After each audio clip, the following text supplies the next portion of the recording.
subject hydrology, chapter hydrograph analysis, topic numerical number 1 on hydrograph.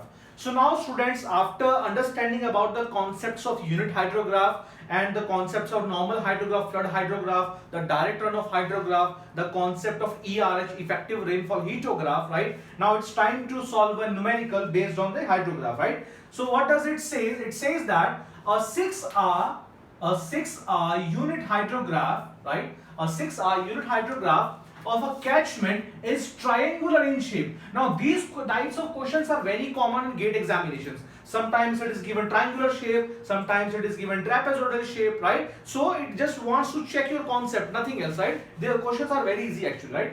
Triangular in shape with a basin width of 64 hours. So 64 hours the base width or the basin width, right? The base width, it should be base width. It should be base width, right? Okay. And peak ordinate of 20 meter cube per second. So it is a unit hydrograph. It means that this hydrograph has been drawn for a depth, for an effective rainfall of 1 centimeter or 1 mm, which 1 unit almost, right? So if a 0.5 centimeter rainfall excess, now this was a unit hydrograph. Unit hydrograph means 1 unit, usually 1 centimeter. Clear? But now it has changed the question. It is saying that if a 0.5 centimeter rainfall excess occur in 6 hours, so we have the same time period 6 hours in the catchment, okay, the resulting surface runoff hydrograph will have what? So it's a very straightforward question. First of all, a base of 128 hours, a base of 32 hours, a peak of 40 meter cube per second, and a peak of 10 meter cube per second, right? So now let's go to the assumption of unit hydrograph. Now let us go to the number 4th assumption, the linear response. I told you that whatever change you are doing in a unit hydrograph, the similar change will be there in the you can say the modified hydrograph. For example, if you want to calculate the ordinates for a 2 centimeter hydrograph from a unit hydrograph, you have to multiply the ordinates with 2. Similarly for 3 centimeter, multiply with 3. But now it is given 0.5 centimeter. What you have to do, it is very simple. You just have to multiply the ordinates of the unit hydrograph with 0.5. You will get the answer. So let me first of all check. This was the unit hydrograph, and unit hydrograph is always made with a direct run. It is a special type of direct run of hydrograph. It means that the base flow is always subtracted, right? This is the discharge, this is your time. So this was the duration of the, and the depth of the was 1 centimeter. Because it is centimeter, so I will be taking 1 centimeter, right? And the peak discharge is how much?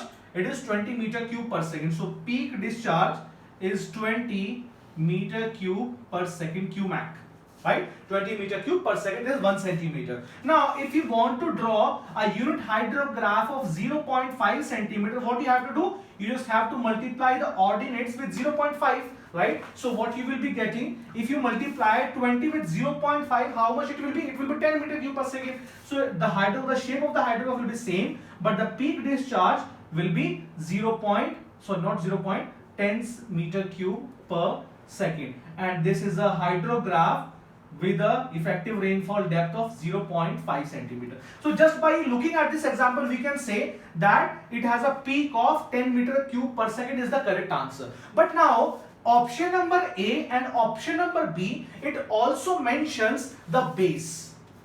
The base. It means that the time. So let us calculate the time also. Although we know that the answer of this question is D, because now no need to look at the what are the 3 options are, right?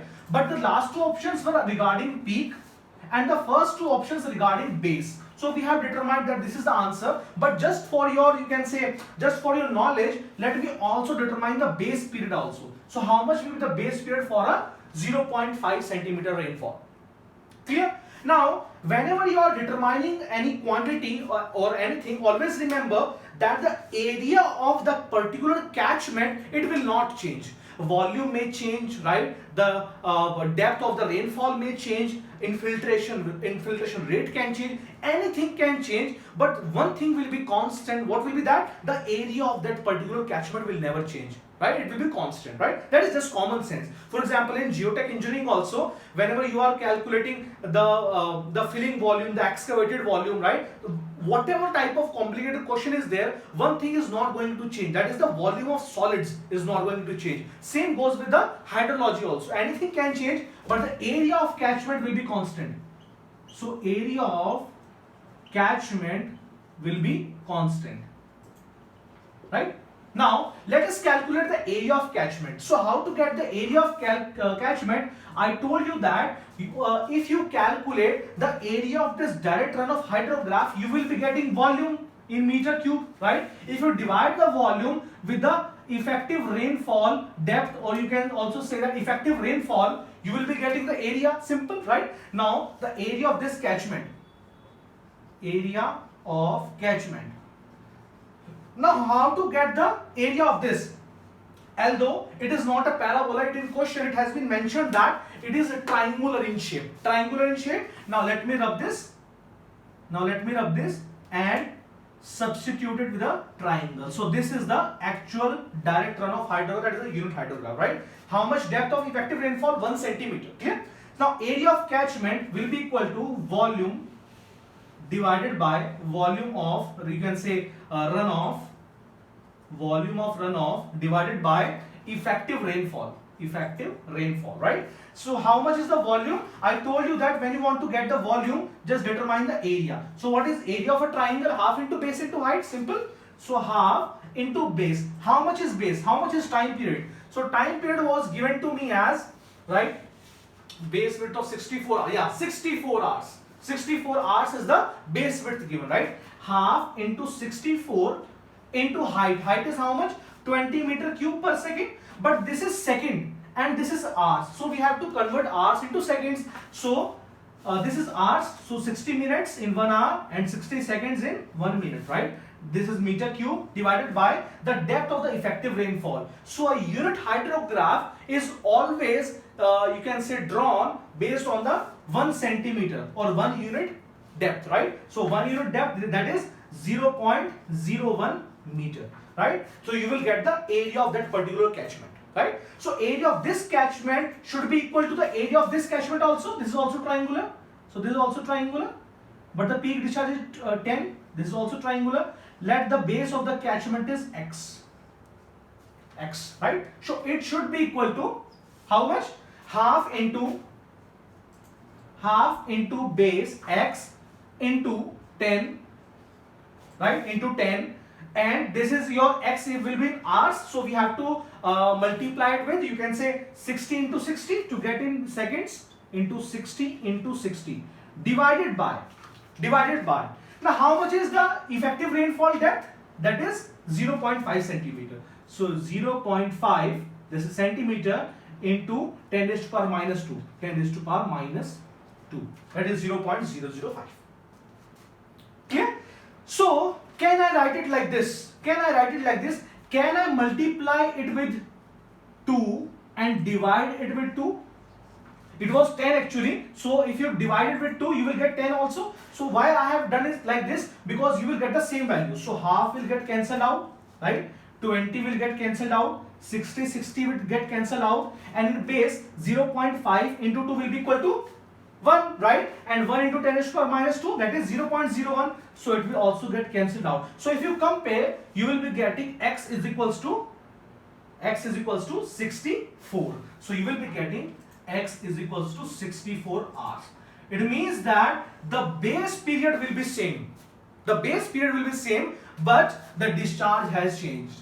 So that is why both A and B were not the answers. Although we did not calculate it, just by the linear response assumption we calculated the peak discharge at 20 meter cube per second, but still in options base period was also mentioned. So just to make you understand that why these options were discarded, because the option should be now x is equals to 64 hours. If there would have been, you can say E option also, this base period will same.